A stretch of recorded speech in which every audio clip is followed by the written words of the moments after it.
Hi guys, I'm Phil. I'm from Australia and I live here in Réunion now. Having been a photographer and photographing a lot of weddings, I always knew that organising a wedding is a big task.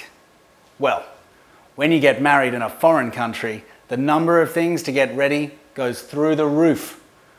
There's all the normal stuff: booking a place for the reception, deciding on the menu, hiring a photographer, getting the suit, and then there's the paperwork. After visiting the town hall in St. Paul to book the date, my wife and I very quickly realised that getting all the papers for the town hall would be no small task. We received a list of the required documents and it was clear we had a lot of work to do. There were documents that we'd never even heard of, and some that only exist in France.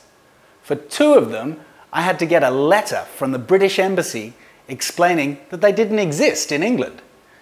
After a lot of long-winded overseas phone calls, we reckoned we were on the right track to getting all the things we needed.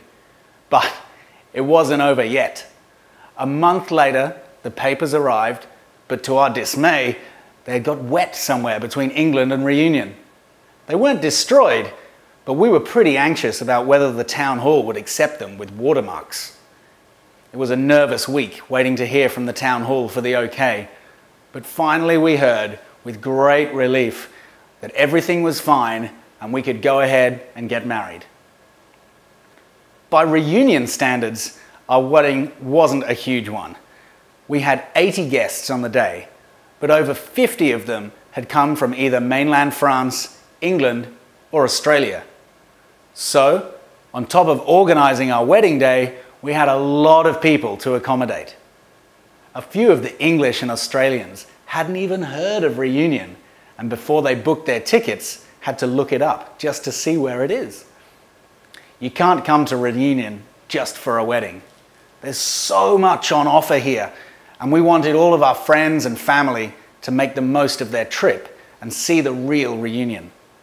We took them hiking in Mafat, scuba diving in Cap-la-Houssay, canyoning in Trublon, paragliding in Saint-Leu, and they all got to taste a real rougail saucisse and sample the local rum.